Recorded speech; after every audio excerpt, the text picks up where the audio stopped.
नमस्कार, आप देख रहे हैं काल चक्र। मैं आपके साथ पूजा राठौर शर्मा और मेरे साथ हैं प्रश्न कुंडली विशेषज्ञ पंडित सुरेश पांडे जी। पंडित जी, आपका बहुत बहुत स्वागत है। जय मां विंध्यवासिनी। सूखते जा रहे हैं पौधे, टूटने लगे हैं नाखून, बार बार गुम हो रही हैं चीजें, तो हो जाए सावधान और देखें काल चक्र। तो आज काल चक्र में पंडित जी हमें कई ऐसी बातें बताने वाले हैं जो हर रोज हमारे साथ होती है और इन बातों पर हम चर्चा करेंगे। और आज चर्चा का विषय है अशुभ संकेत। इन अशुभ संकेतों के बारे में जानना जितना जरूरी है उतना ही जरूरी है कि हमें पता हो कि इनसे हमारे जीवन पर क्या बुरा असर पड़ सकता है। और इसीलिए आज कालचक्र में पंडित जी इन अशुभ संकेतों के बुरे प्रभावों के साथ साथ आपको इनसे होने वाली परेशानियों से बचने के उपाय भी बताएंगे। तो टीवी छोड़कर कहीं मत जाइए और बने रहिए कालचक्र के साथ।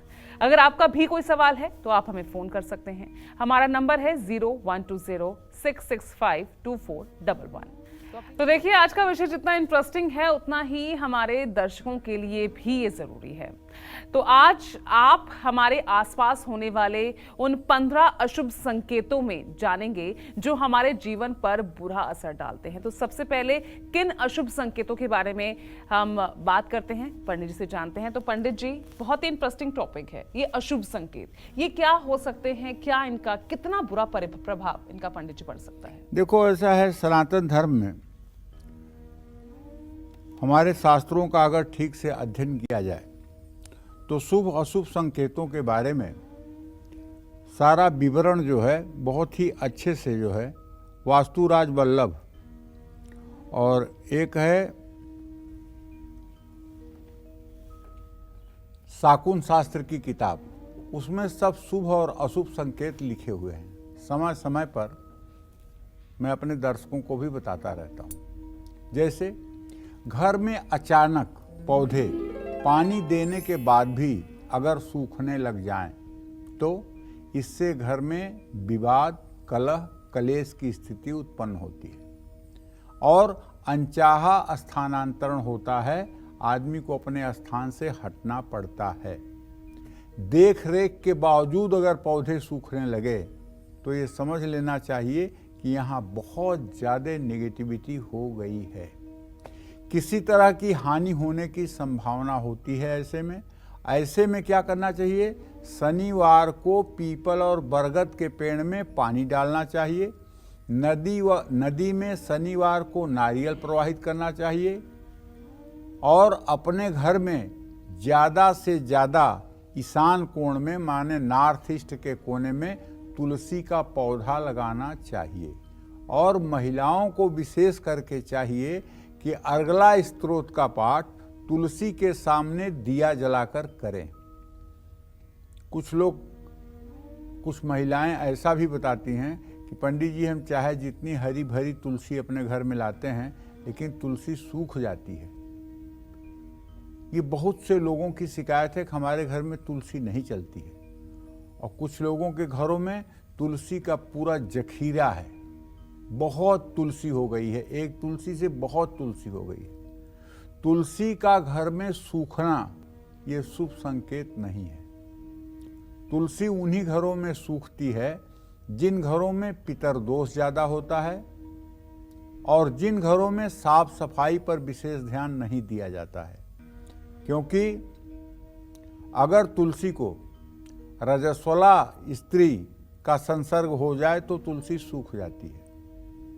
तुलसी में अगर जूठा या गंदा पानी डाल दिया जाए तो तुलसी सूख जाती है। तुलसी में देवताओं के स्नान करने के बाद जो पानी बचता है उसको डाल दिया जाए तो तुलसी सूख जाती है। तुलसी को ईशान कोण के अलावा दूसरे दिशा में लगाया जाए तो भी तुलसी सूख जाती है। तो तुलसी ना सूखे इस बात की व्यवस्था करना गृहलक्ष्मी का कार्य होता है। आपके पूजा घर में देवी देवताओं की तस्वीर खराब होने लगी है या फटने लगी है या धूप या दिए के धुएं से तस्वीरें काली पड़ रही हैं, ये बहुत बुरा संकेत है। ये बहुत बुरा सिग्नल है, बहुत बुरा संकेत है। ऐसे में घर के सभी लोगों को हर रोज महामृत्युंजय का जप तो करना ही चाहिए, लेकिन मूर्ति और चित्र को साफ भी करना चाहिए। अगर आपके घर में पीतल या चांदी की मूर्तियां हैं तो उन्हें जैसे भी हो सके आपको साफ करना चाहिए। मूर्तियों में चमक होनी चाहिए, वो काली नहीं पड़नी चाहिए, इस बात का जरूर ध्यान रखना चाहिए। और अगर चित्र है तो उसे अच्छे से साफ रुई से पानी भिगो करके साफ करना चाहिए। आपके घर, कार या तिजोरी की चाबी हमेशा अगर खो जाती है और आप उसको खोजते हैं, ये अच्छा संकेत नहीं है। आपके चाबी रखने का एक विशिष्ट स्थान होना चाहिए। या तो चाबी आपके हाथ में हो या चाबी उस जगह पर हो जहां आपने नियत किया हुआ है। न उसे टेबल पर रखेंगे, न उसे बेड पर रखेंगे, न उसे सोफा पे रखेंगे, न उसे फ्रिज पे रखेंगे। उसे कहाँ रखेंगे? जहां उसका स्थान है। और अगर ये आदत अपनी आप सुधार लेंगे तो शायद आपकी बौद्धिक क्षमता में भी विकास होगा। और अगर रोज पागलों की तरह चाबी आप ढूंढ रहे हैं तो बस ऐसे संघर्ष करते रहिए, कुछ जीवन में आपके होने वाला नहीं है और ना आप जीवन में कुछ कर सकते हैं। और इससे आपकी सेहत भी खराब होगी और आप किसी काम में सफल भी नहीं होंगे। ऐसे में आपको अर्गला स्तोत्र का पाठ हर अष्टमी को करना चाहिए। अपने घर में 11 दिनों तक कोई अनुष्ठान करना चाहिए। सात्विक भोजन इन दिनों जरूर खाना चाहिए। घर से निकलते समय आपके कपड़े अगर किसी कुंडी में या हैंडल में फंस जाएं, कहीं अटक जाएं, टूट जाएं और घर से निकलते समय ही पैर में ठोकर लग जाए तो ये आपके यात्रा के लिए शुभ संकेत नहीं है। यह आपके यात्रा के लिए बहुत अशुभ संकेत है।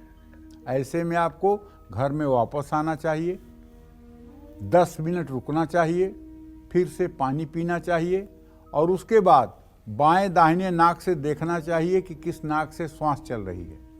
जिस नाक से श्वास चल रही हो, बाईं नाक से श्वास चल रही हो तो बायां पैर घर से बाहर निकालना चाहिए। दाहिनी नाक से श्वास चल रही हो तो दाहिना पैर पहले बाहर निकालना चाहिए और तब यात्रा के लिए प्रस्थान करना चाहिए। जय मां विंध्यवासिनी। अचानक पौधों का सूखना अशुभ संकेत है।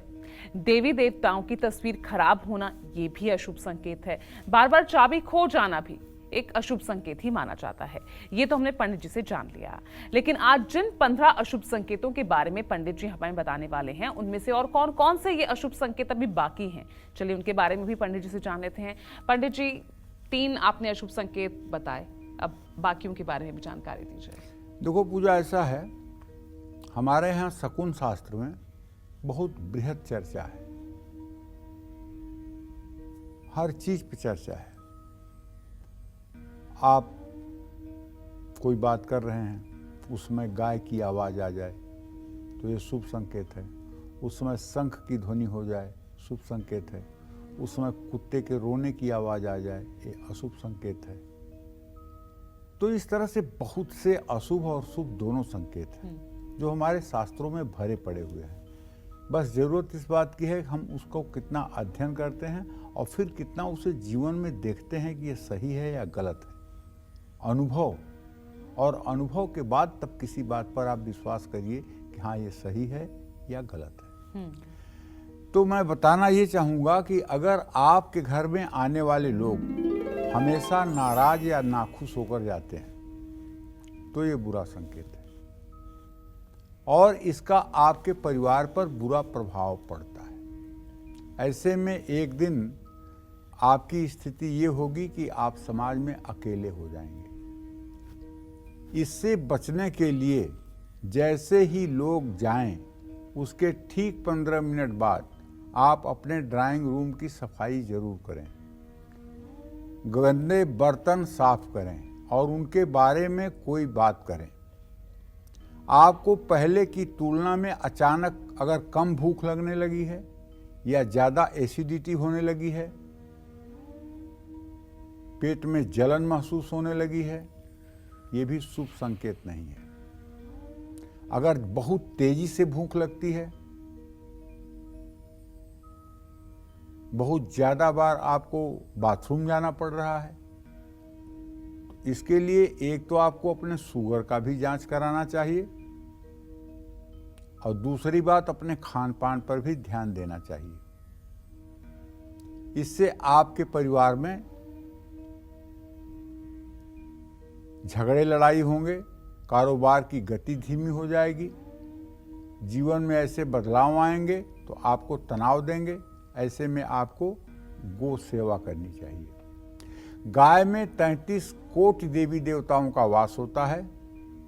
जो लोग गाय की सेवा करते हैं, जो लोग बृहस्पतिवार को चने की भीगी हुई दाल और गुड़ गाय को खिलाते हैं, उनके घर का पितर दोष, प्रेत दोष, वास्तु दोष सब ठीक हो जाता है। कहते हैं गोधन गजधन बाजधन और रतन धन खान, जब आवे संतोष धन सब धन धूरि समान। सनातन धर्म में गाय को सबसे बड़ा धन माना गया है। उसके बाद में हाथी को धन माना गया है, तीसरे नंबर पर घोड़े को धन माना गया है और चौथे नंबर पर रतन धन, जैसे माणिक, मोती, मूंगा, पन्ना, पुखराज, हीरा, नीलम, ये रत्न चौथे नंबर पर आते हैं। उसके बाद पांचवें छठवें नंबर पर सोना, चांदी और रुपए पैसे का नंबर आता है। अगर आपके घर में ऐसा है तो आपको कम हल्दी डालकर खाना खाना चाहिए। सूर्य को हर रोज जल देना चाहिए और अपने पूजा स्थान में खड़े होकर पूरब की दिशा में मुंह करके जोर जोर से बोल करके 24 बार गायत्री मंत्र का उच्चारण करना चाहिए। ओम भूर्भुवः स्वः तत्सवितुर्वरेण्यं भर्गो देवस्य धीमहि धियो यो नः प्रचोदयात्। ऐसा आप बोलें कि आपकी आवाज सारे कमरों में चली जाए। इससे आपके संपूर्ण घर की नेगेटिविटी दूर हो जाएगी। इस गायत्री छंदसाम मातेत, गायत्री वेदों की माता है और गायत्री के ये 24 अक्षर अपने आप में बहुत ही सिद्ध मंत्र हैं। इन 24 अक्षरों को जहाँ भी बोला जाता है वहाँ से अदृश्य आत्माओं का भय समाप्त हो जाता है। अभिचार, तंत्र, मंत्र, काले जादू का असर समाप्त हो जाता है। सनातन धर्म में सिर्फ और सिर्फ गायत्री की साधना करने का विधान बताया गया है और सनातन धर्म में जो प्रातः सायं संध्या की जाती है उसमें सूर्य को अर्घ देने के बाद प्राणायाम करके सिर्फ गायत्री मंत्र के जप का ही विधान है। 5 बार प्राणायाम करके गायत्री मंत्र का यथासंभव जप करना चाहिए। और अपने दर्शकों को बताना चाहता हूँ, गायत्री का या तो 24 बार उच्चारण करिए या 3 माला करिए या फिर 12 माला करिए या फिर 24 माला करिए। अपने मन से संख्या मत निर्धारित करिए। कोई कहता है मैं 11 माला करता हूँ, कोई कहता है मैं 7 माला करता हूँ, ये सब गलत है। संख्या बनी हुई है, 24 अक्षर की गायत्री है, इसलिए 24 बार भी आप करेंगे तो पुण्य के भागीदार होंगे।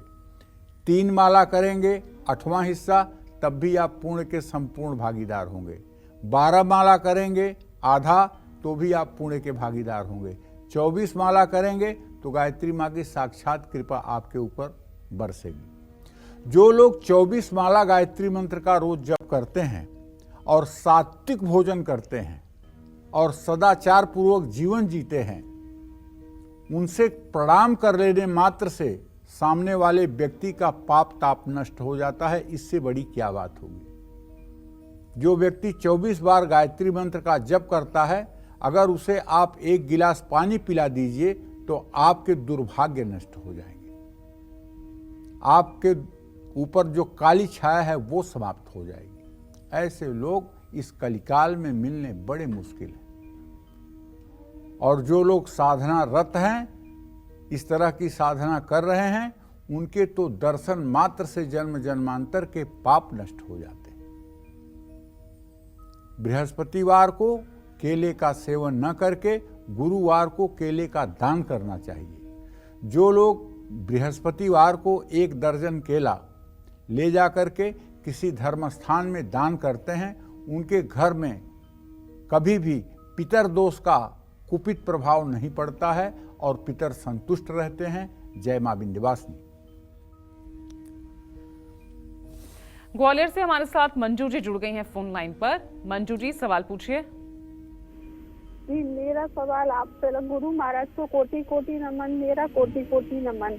सदा मैं सुखी अपने रहे। दोनों बच्चों और अपने पति के बारे में पूछना चाहती हूँ सर। और मेरा छोटा भाई है, वो बहुत 3 साल से चला गया है सर। बस हाँ, मेरी लड़की का जन्म है 15 मई 2006 और मेरे लड़के का जन्म है 21 सितंबर 2012। और मेरे पति का स्वास्थ्य सही नहीं रहता और इनका बहुत कर्जा है सर, बहुत कर्जा है। जन्म करण कुशवाहा 1994 जन्म है, करण कुशवाहा 12। चलिए मंजू जी, मैं आपको बताना चाहता हूं, आपने अपने भाई के बारे में प्रश्न पूछा है तो उसके बारे में यही कहना चाहूँगा कि आप थोड़ा सा समय का इंतज़ार करिए। भाई सुरक्षित है और वो घर जरूर आएगा। हो सकता है कि अभी भी 4-5 महीने का वक्त लग जाए।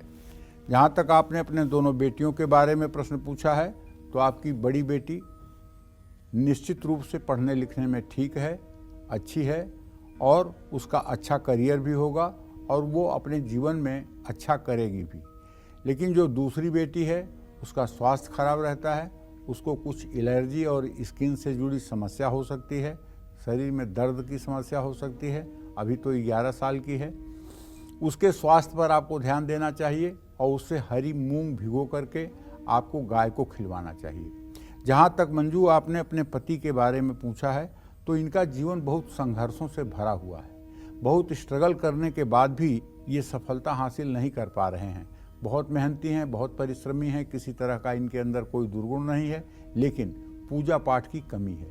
इनसे कहिए कि रोज दुर्गा चालीसा और विंध्येश्वरी चालीसा का सुबह शाम पाठ करके ही कुछ काम किया करें। और आपको चाहिए कि आपके घर का माहौल ठीक हो जाए, इसके लिए आपको एक स्फटिक का श्रीयंत्र अपने घर में रखना चाहिए, दक्षिणावर्ती शंख रखना चाहिए।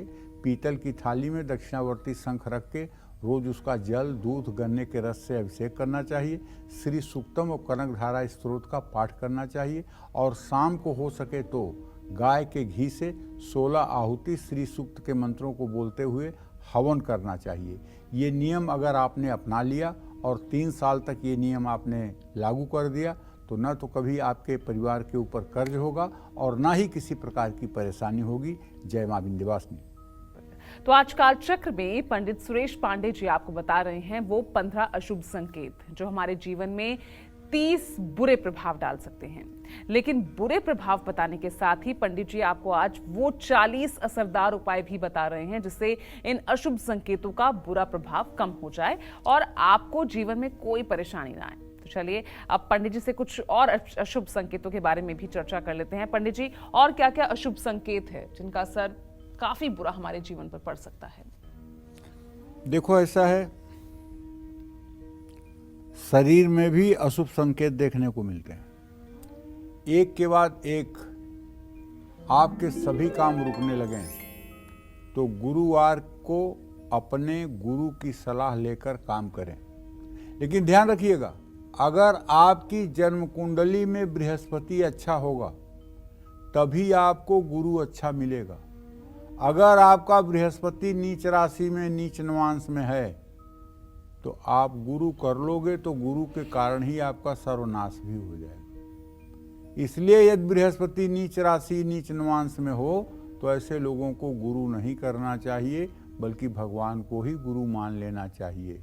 वंदे कृष्णम जगत गुरुम, जिसका कोई मनुष्य गुरु न हो उसके गुरु हैं भगवान श्री कृष्ण। ये बात बहुत तजुर्बे की आपको बता रहा हूं।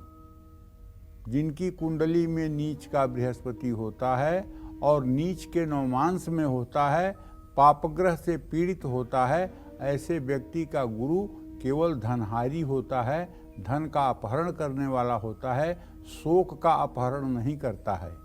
हरई गुरु धन शोक न हरई, सो गुरु घोर नरक मह परई। जो गुरु सिर्फ शिष्य के धन का अपहरण करता है और उसके शोक को, उसके दुख को कम नहीं कर पाता है, ऐसा गुरु जन्म जन्मों तक नरक में रहता है। शनिवार को कम से कम 5 मछलियों को नदी में छोड़ना चाहिए। कई बार ऐसा भी देखा गया है हमारे सामने कि कई बार हमारी रत्न की अंगूठी खो जाती है। अंगूठी न खोए तो उसमें से नग निकल करके गिर जाता है, पता नहीं लगता है। ये अच्छा संकेत नहीं है। अगर ऐसा हो जाए तो तत्काल फिर से दूसरा रत्न लगवा लेना चाहिए या दूसरी अंगूठी बनवा लेनी चाहिए, क्योंकि वो ग्रहों को झेल नहीं पाया, जिसके कारण वो टूट गया और आपके ऊपर विपदा नहीं आई, रत्न के ऊपर विपदा आई। अब आप नई अंगूठी बनवा करके फिर उसे शुक्ल पक्ष में और जो दिन निश्चित हो उस दिन आप उसे धारण करिए। तब तक आपको क्या करना है, जब तक अंगूठी नहीं पहनते हैं, रुद्राक्ष की माला पर 11 दिनों तक महामृत्युंजय मंत्र का आपको जप करना चाहिए। ओम त्र्यंबकम यजामहे सुगंधिम पुष्टिवर्धनम उर्वारुकमिव बंधनान् मृत्योर्मुक्षीयमामृतात्। इस मंत्र को 11 माला जब तक आपके हाथ में पुनः अंगूठी नहीं आती तब तक करना चाहिए। शनिवार की शाम सुंदरकांड का पाठ करना चाहिए और किसी शिवालय में जाकर, शिव मंदिर में जाकर के रुद्राभिषेक करना चाहिए। दूध से या गन्ने के रस से रुद्राभिषेक करने से आपकी समस्याओं का समाधान होगा। सोना तो खोना और सोना पाना दोनों बहुत अशुभ होता है। सोना अगर आपका खो गया तो ये आपके लिए बुरा है। सोना अगर आपने कहीं पड़ा हुआ पा लिया तो भी आपके जीवन के लिए अशुभ संकेत है। सोना अगर आपने पा लिया तो जिसका सोना है उसको आप वापस लौटाइए, वरना दुर्भाग्य के लिए तैयार हो जाइए। सोने या चांदी की ज्वेलरी का खो जाना शुभ संकेत नहीं है। यह संकेत है कि आपके घर में पैसा, सेहत और मान सम्मान को लेकर बहुत परेशानी हो सकती है। घर के मुखिया को भी परेशानी का सामना करना पड़ेगा। इससे परेशानी से बचने के लिए आपको किसी धर्म स्थान में केले के 2 पेड़ लगाने चाहिए गमले में, और गुरुवार को चावल और हल्दी ये जरूरतमंदों को खिलाना चाहिए। हल्दी वाला चावल बना करके भूखे लोगों को उसके साथ स्वादिष्ट व्यंजन बना करके खिलाना चाहिए। और 2 किलो आलू उबालकर उसको छीलकर हल्दी से रंगकर गायों को खिलाना चाहिए। 200 ग्राम, 250 ग्राम गाय का शुद्ध घी किसी विष्णु मंदिर में, राम मंदिर में दान करना चाहिए। कई दिनों तक लगातार अगर आपके दांतों से आपके गाल कट रहे हैं, आपकी जीभ कट रही है, ये बहुत बुरा संकेत है। ये आने वाली बहुत बड़ी परेशानी का संकेत है। ऐसे में 3 दिनों तक लगातार आपको भूखों को, निरीह प्राणियों को भोजन कराना चाहिए, तब इसका दोष समाप्त होता है। जय मां विंध्यवासिनी। चलिए चर्चा पर आगे हम बढ़ते हैं। कई बार हमने देखा है कि कुछ लोगों के नाखून पीले पड़ जाते हैं। कुछ लोग चाहे जितनी भी कोशिश कर ले, उन्हें बार बार प्रॉपर्टी में नुकसान ही झेलना पड़ता है। तो ऐसे में क्या ये भी कोई अशुभ संकेत हो सकता है? अगर है तो इससे हमारे जीवन पर क्या प्रभाव पड़ेगा और इससे बचने के उपाय क्या होंगे? चलिए पंडित जी से जानते हैं। पंडित जी, नाखूनों का टूटना, पीले पड़ जाना, ये किस तरह का अशुभ संकेत है? देखो पूजा, हमारे यहाँ शरीर के लक्षणों को जानने के लिए सामुद्रिक शास्त्र है। भगवान शिव के पुत्र स्वामी कार्तिकेय ने शरीर की संरचना, शरीर की बनावट पर तमाम भविष्यवाणियां की थी। जी। क्योंकि मनुष्य पूरे सृष्टि का ज्ञाता हो जाता, इसलिए देवताओं में नाराजगी हुई कि अगर ये शास्त्र मनुष्यों तक जाएगा तो निश्चित रूप से मनुष्य देवताओं पर भी अपना प्रभाव बनाने की कोशिश करेंगे। बिल्कुल। इसलिए लोगों ने उनके इस शास्त्र के रचना पर थोड़ी सी आपत्ति की, तो उन्होंने ये शास्त्र उठाकर समुद्र में फेंक दिया। समुद्र से जो कुछ अवशेष प्राप्त हुआ उससे सामुद्रिक शास्त्र की रचना हुई, इसलिए इसका नाम सामुद्रिक शास्त्र है। सामुद्रिक शास्त्र में नाखून की चर्चा आपने की ना, कि नाखून पीले पड़ जाएं। नाखूनों की रचना जितने मनुष्य हैं उतने प्रकार की होती है। बिल्कुल। किसी का नाखून वृत्ताकार होता है, किसी का नाखून आयताकार होता है, किसी का नाखून मतलब कि चिपटा होता है, किसी का नाखून पीला होता है, किसी का नाखून लाल होता है।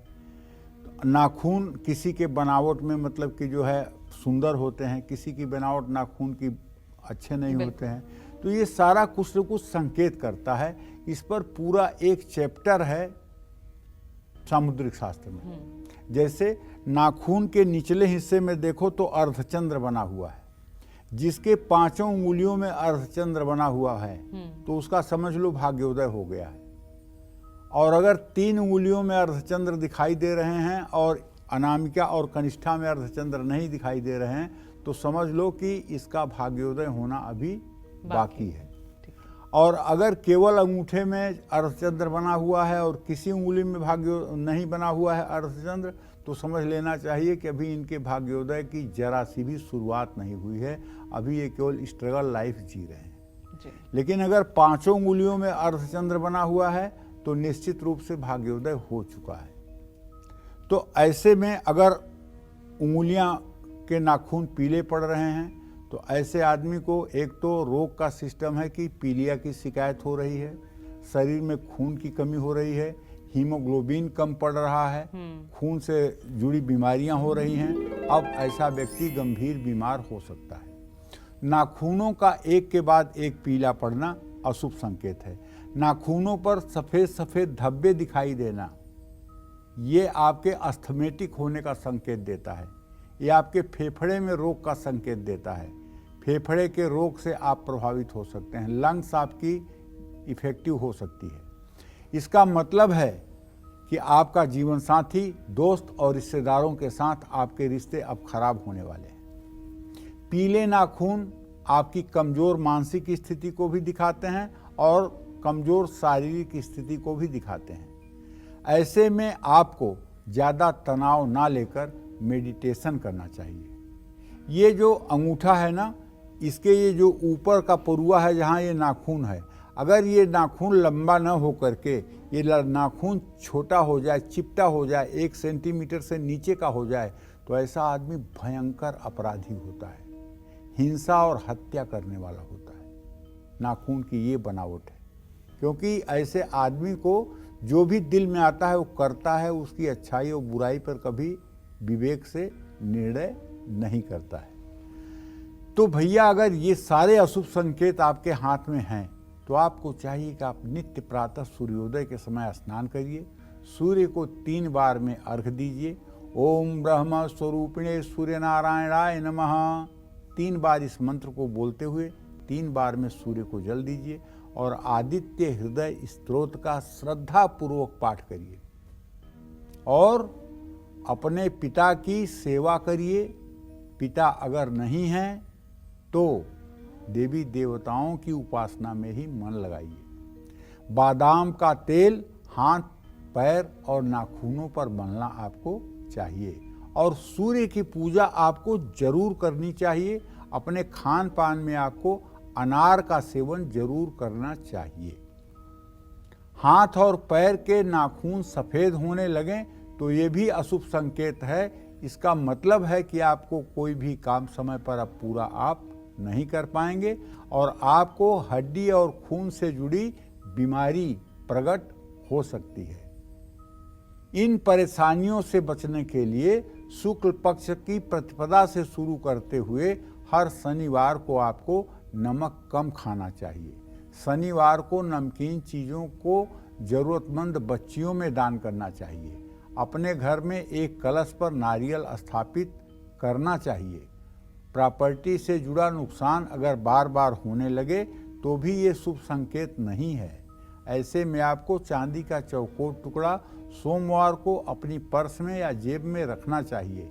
एक के बाद एक आपकी सेहत अगर खराब होती जा रही है तो गंदे पानी में कुछ एक्सपायरी डेट की दवाइयाँ आप फेंक दीजिए और शिव मंदिर जा कर के गाय के दूध से, गंगा जल से और गंगा जल में कुसा डाल के, जिसको कुशोदक कहते हैं, उससे रुद्र सूक्त के 5वें अध्याय के 16 मंत्रों से अभिषेक कराइए। इससे निश्चित रूप से आपके जीवन में परिवर्तन आएगा और आपके जीवन के दुख समाप्त होंगे, सुख का उदय होगा। जय मां विंध्यवासिनी। तो नाखून से जुड़े और कौन कौन से अशुभ संकेत हैं जिनके बुरे प्रभावों के बारे में हमें जानना जितना जरूरी है, उतना ही उन प्रभावों को दूर करने के लिए उपाय करने भी जरूरी है। तो चलिए पंडित जी से जानते हैं। पंडित जी, आपने कहा कि पूरा एक अध्याय है इसका, तो और क्या क्या जानकारी आप नाखूनों के बारे में, और क्या अशुभ संकेत हो सकते हैं? जो लोग हस्तरेखा के विशेषज्ञ हैं वो लोग हाथ के नाखून को देख करके किसी के भविष्य को पूरा पूरा बता सकते हैं कि आपकी शरीर में ये बीमारी हो सकती है, इस तरह की आपकी बौद्धिक क्षमता है, इस तरह से आपका हृदय है, इस तरह से आपका क्रोध है, इस तरह से आपका चरित्र है। सब कुछ हाथ की नाखूनों की रचना के आधार पर बताया जा सकता है। इसमें कोई अतिशयोक्ति मैं नहीं कह रहा हूँ। जिसको भी सामुद्रिक शास्त्र का ज्ञान होगा वो इस चीज़ को भली भांति समझता होगा। जिन लोगों के नाखून बीच में टूटने लगे तो ये संकेत है कि व्यक्ति को काफ़ी मेहनत के बाद भी सफलता मिलेगी। ऐसे व्यक्ति के रिश्ते भी कमज़ोर पड़ जाएंगे और मान सम्मान की भी हानि होगी, धन हानि होगी। गलत फैसला लेने के कारण परेशानियां आएंगी। अगर आपका नाखून थोड़ा सा टूट जाए और बाकी नाखून आपके कपड़ों में फंसने लगे, आपको इरिटेट करने लगे, उसे निकालने में हल्का सा आपके उंगलियों से खून आ जाए, तो ये सब अशुभ संकेत है। इसलिए सप्ताह में एक बार सभी को निश्चित कर लेना चाहिए कि बुधवार, शुक्रवार, रविवार में से तीनों दिन में से एक दिन फिक्स कर लेना चाहिए कि इस दिन मुझे नाखून काटना है।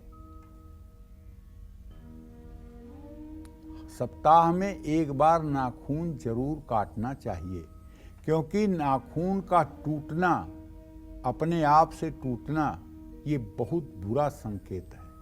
खास करके पैरों के नाखून लोगों के टूटते हुए दिखाई देते हैं और उसमें भी अंगूठे के नाखून सबसे ज्यादा टूटते हैं, जो बहुत संघर्ष के बाद भी मंजिल नहीं मिलने के संकेत देते हैं और परेशानियां बढ़ती हैं। इसके लिए आपको अगर नाखूनों का टूटना तब भी नहीं बंद होता है तो पितर दोष का उपाय करना चाहिए। अपने पितरों के लिए त्रिपिंडी श्राद्ध करना चाहिए। अपने इष्ट देव की पूजा उपासना में और मन लगाना चाहिए। गाय की सेवा करनी चाहिए। और कुछ लोगों के नाखून लंबे होकर मुड़ना शुरू हो जाते हैं। ये लड़कियों के साथ देखा जाता है। वो फैशन में नाखून बढ़ाती हैं तो उनका नाखून चिपटा होने लगता है, मुड़ने लगता है। तो ये संकेत है कि ऐसे लोगों के वैवाहिक जीवन में मनमुटाव की स्थिति आ सकती है। कुछ लोगों के नाखून बहुत कमज़ोर होते हैं और बार बार टूट जाते हैं। ये दुर्भाग्य और बुरी सेहत का संकेत है।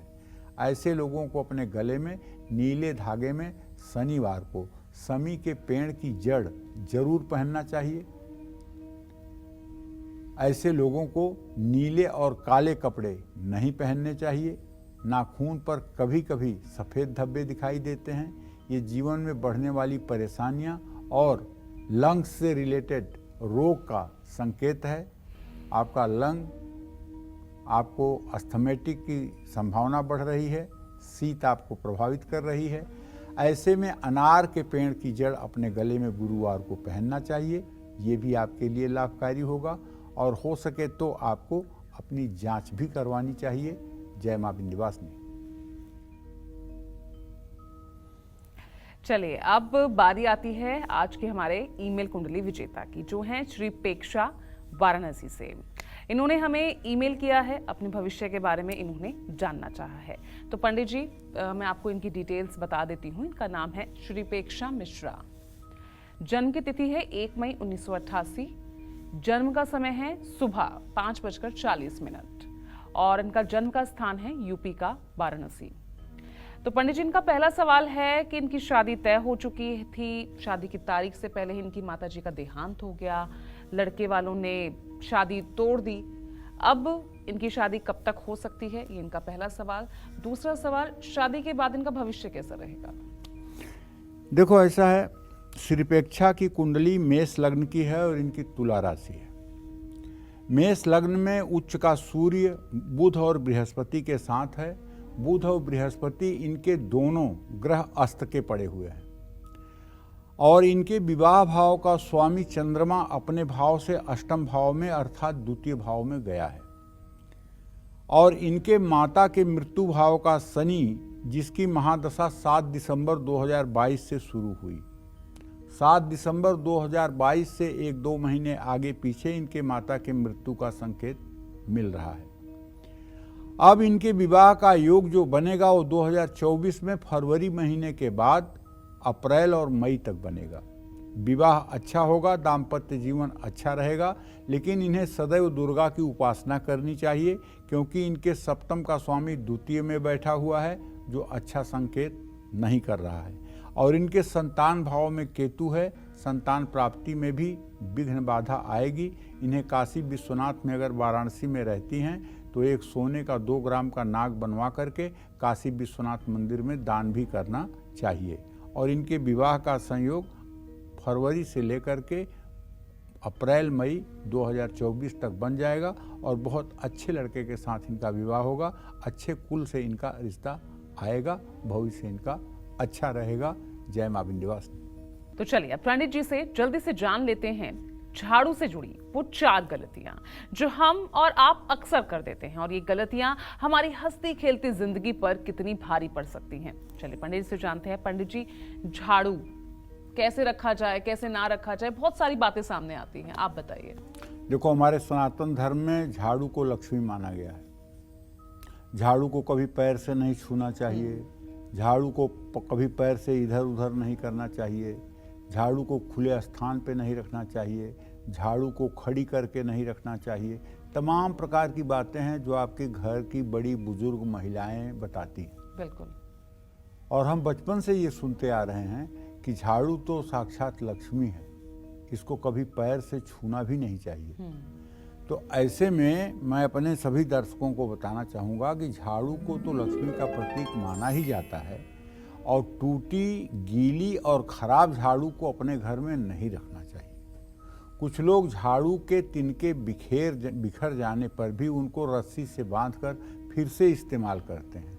ऐसा नहीं करना चाहिए। झाड़ू पुरानी हो चुकी है तो उसे बदल देना चाहिए। खराब, गीले, गंदे झाड़ू का इस्तेमाल करने से धनहानि होती है। शनिवार के दिन पुरानी झाड़ू बदलना सबसे अच्छा होता है और शुक्रवार को झाड़ू खरीद कर घर में लाना अच्छा होता है। जब भी झाड़ू खरीदने आप जाएं तो 3 झाड़ू एक साथ खरीदें, 2 फूल झाड़ू, 1 सीख झाड़ू। 2 झाड़ू कभी लेकर ना आए, 1 झाड़ू कभी लेकर ना आए, 3 झाड़ू लेकर आए, 2 फूल झाड़ू, 1 सीख झाड़ू। सूरज ढलने के बाद घर में झाड़ू बिल्कुल न लगाएं, इससे आपके शरीर में रज और तम दोनों गुण बढ़ेंगे। रज और तम गुण बढ़ने से शरीर और मन रोगी हो सकता है। कूड़ा कभी भी घर की पूरब दिशा में बाहर नहीं निकालना चाहिए। झाड़ू हमेशा घर के अंदर से लगाना शुरू करें और बाहर ही कूड़ा निकालें, ना कि घर के मुख्य द्वार से झाड़ू लगाते हुए घर के अंदर कूड़ा इकट्ठा ना करें। इन सब बातों का अगर आप ध्यान देंगे तो निश्चित रूप से एक आदर्श जीवन आपका बनेगा। जय मां विंध्यवासिनी। उम्मीद करते हैं आपको आज का ये हमारा विषय बेहद पसंद आया होगा और पंडित जी आपका भी बहुत बहुत शुक्रिया इतनी महत्वपूर्ण जानकारी हमें देने के लिए। तो कल फिर एक और नए विषय और आपकी परेशानियों को दूर करने के ढेरों उपाय लेकर आएंगे हम पंडित सुरेश पांडे जी के साथ। तब तक के लिए कालचक्र की पूरी टीम को इजाजत दीजिए।